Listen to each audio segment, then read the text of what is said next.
นี้สมัยนี้ลูกหนึ่งก็ยังอ่องต้องขนาดลูกสองน้องก็ยังดูดีลูกสามยังงามบาดตาลูกสี่ลูกห้ายังสง่าราศีสุนปังปานสาว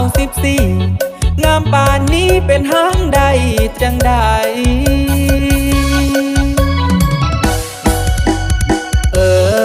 สีโนโนดังสีโมโมหุ่นดีท้ายใหญ่มองได้งานเจ้าก็ไปเสริมตกแต่งแปลงเติมให้มันทันสมัยเบิ่งทางหลังหอบปานดาราเบิ่งทางหน้าปานสาวขึ้นใหม่แม่ห้างสร้างงามบาดใจสิเบิ่งบอนใดก็ใส่ไหลทุกอย่า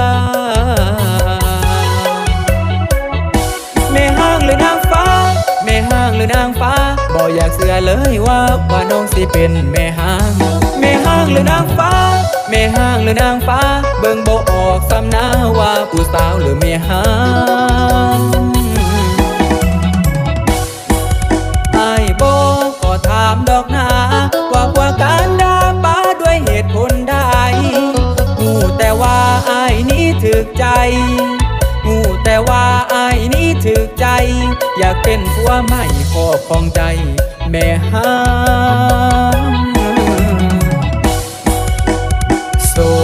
ดอยู่บ่นางหัวใจสาวแม่ห้างวางอยู่บ่การด่าถ้าโสดจองได้บ่นางสิจับมือแม่ห้างร่วมทางสร้างสาสิเฮ็ดดีให้ลื่นผัวเก่าบ่ให้คนเว้าเก่าคนนินทาถ้าได้สิสาบานต่อฟ้าศาสตร์นี้ศาสตร์หน้าสิหักแต่แม่ห้า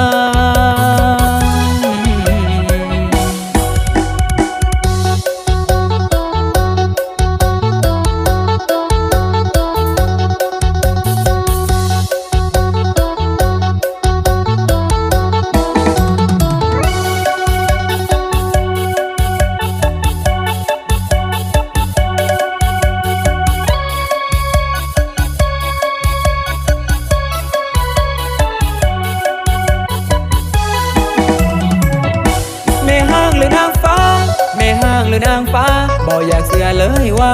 น้องสิเป็นแม่ห้างแม่ห้างหรือนางฟ้าแม่ห้างหรือนางฟ้าเบิ่งบ่ออกซ้ำหน้าว่าผู้สาวหรือแม่ห้างอ้ายบ่ขอถามดอกหนาว่าการด่าป้าด้วยเหตุผลใดหูแต่ว่าอ้ายนี้ถึกใจหูแต่ว่าอ้ายนี้ถึกใจอยากเป็นผัวใหม่ครอบครองใจแม่ห้างโสดอยู่บ่นางหัวใจสาวแม่ห้างวางอยู่บ่การด่าถ้าโสดจองได้บ่นางสิจับมือแม่ห้างร่วมทางสร้างสาสิเฮ็ดดีให้ลื่นผัวเก่าบ่ให้คนเว้าเก่าคนนินทาถ้าได้สิสาบานต่อฟ้าศาสตร์นี้ศาสตร์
ส่วนมัน อ้อยตื่นพอดหมดป่าสิวน้อยอายเคยจำกับน้องสองคนเวียงจันทร์สวรรค์ของคนมีเงินอายไปหลงพักตื่นมานาสวรรค์คนจนแต่หายามใดพอหายามใดก็ว่าขับสนให้บอกว่ายันอีกโดนจานสิคืนกลับมาบ้านเฮาผู้สา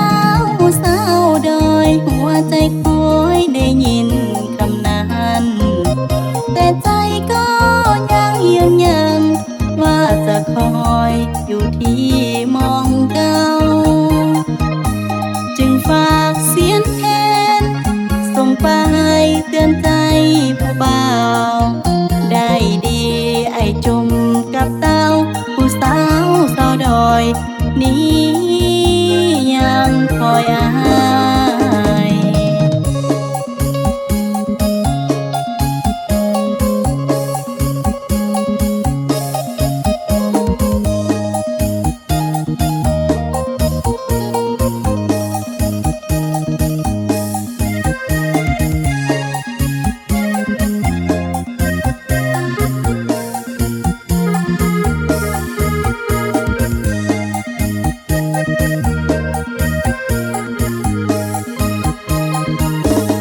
เวียงจันทร์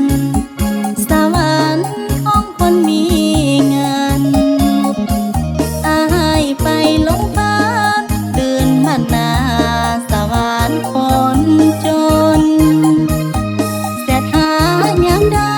พอหายามใดก็ว่าขับสนให้บอกว่ายันอีกโดนจานสิคืนกลับมาบ้านเฮาผู้สาวดอยหัวใจคอยได้ยินคำนั้นแต่ใจก็ยังยืนยันว่าจะคอยอยู่ที่มองเก่าจึงฝากเสียงแทนส่งไปเตือนใจผู้บ่าวได้ดีไอ้จุ่มกับเต้าผู้สาวดอยนี้ยังคอยอาย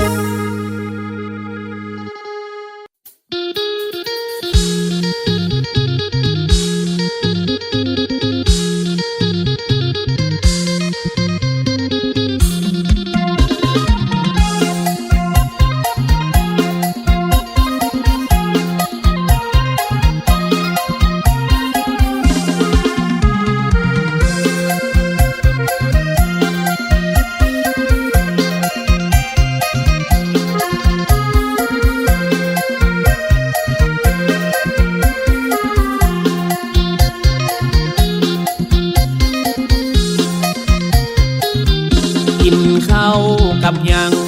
สร้างผู้งามแท่นอลางามพอปานนางฟ้าได้มาเห็นหน้าจนตกตะลึง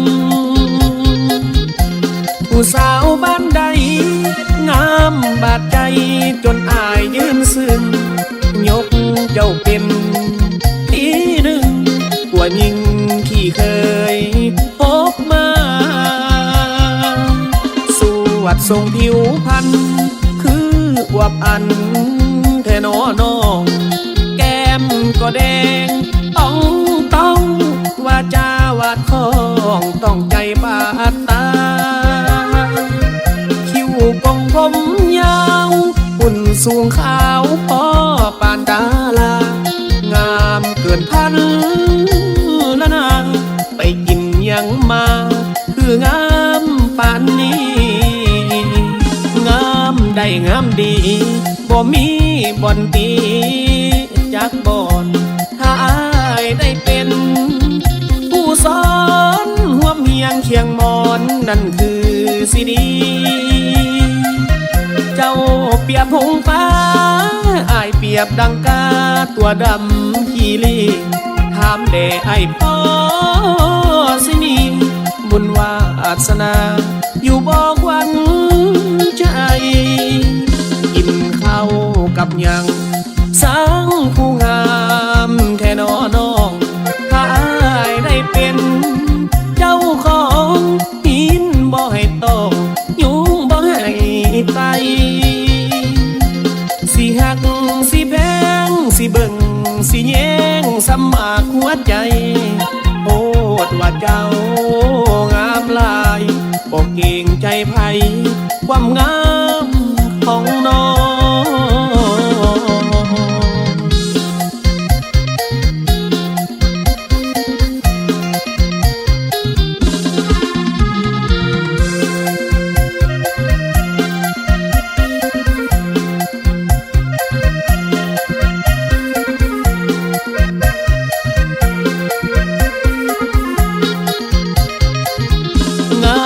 ได้งามดีบ่มีบ่อนตีจักบ่อนถ้าอายได้เป็นผู้สอนห่วมเฮียงเคียงมอนนั่นคือสิดีเจ้าเปรียบหงฟ้าอายเปรียบดังกาตัวดำขี้ลีถามแด่ไอ้พ่อสินีบุญวาสนาอยู่บ่ควันใจกินข้าวกับหยังสร้างผู้งามแท่นอน้องถ้าอายได้เป็นเจ้าของหินบ่ให้ตกยุงบ่ให้ไตสิหักสิแพงสิเบิ่งสิแย่งสมัครหัวใจโอดว่าเจ้างามหลายบ่เก่งใจไผความงามของน้อง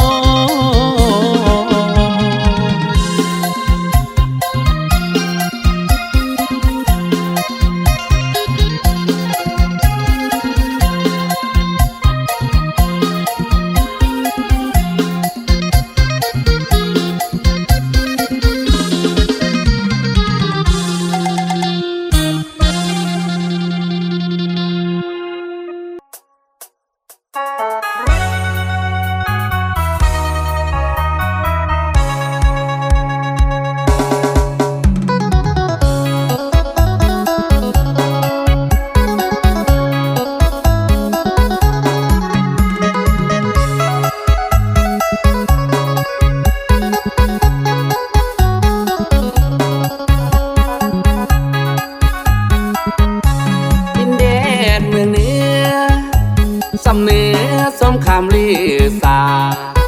ผู้ธนูยอดสูงเพียงฟ้าเดี่ยวลงมาหัวพันงามลายเป็นหัวพันธรรมศาสตร์สวยงามวิไลทะเลหมอกข้าวกระจายภูเขาก็ลายสวยงามหนักหนาเกี่ยวสวมส่วนสาธางามเทนาหน่วยแก้วรักเมืองตั้งอยู่คู่บ้านคู่เมืองหุ่งเฮืองเป็นแสงประกายสีตาลีตั้งแต่เท่าแก่มานานหลายปีน้ำซ้ำไหลใสเย็นดีหัวพันเอานี้เป็นหน้าอ่อนซ้อนเท่าขาวสาวงามลือน้ำแก้วประบ้ำซ้ำเนื้อสาวเมืองน้ำใจเอื้อเพื่อเป่าสาวงามเนื้อเป็นหน้าสะอ่อน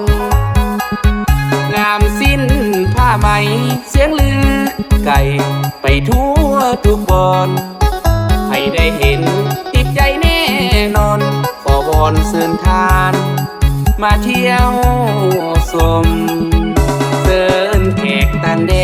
นเขี่ยวแขนนอลันนอคมเป็นอาหารหัวพันนิยมหลับใส่มาแคนแซ่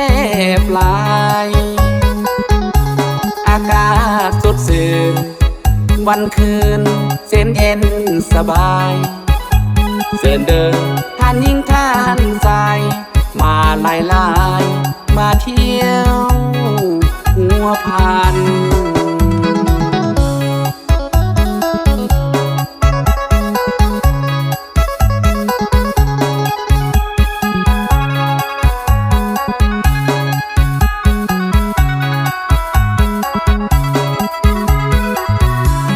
ขาวสาวงามลือนามเจวประบ้ำซ้ำเนื้อสาวเมืองน้ำใจเอื้อเพื่อเบาสาวงามเหลือเป็นหน้าสะอ่อนงามสิ้นผ้าไหมเสียงลือไก่ไปทั่วทุกบอนให้ได้เห็นติดใจแน่นอนขอวอนเชิญทานมาเที่ยวชมเชิญแขกต่างแดนเขี่ยวแขนนอลันนอคมเป็นอาหารหัวพันนิยมหลับใส่มาแคนแซ่บหลายอากาศสดชื่นวันคืนเส้นเย็นสบายเสินเดินท่านยิ่งท่านใจมาหลายมาเที่ยวหัวพัน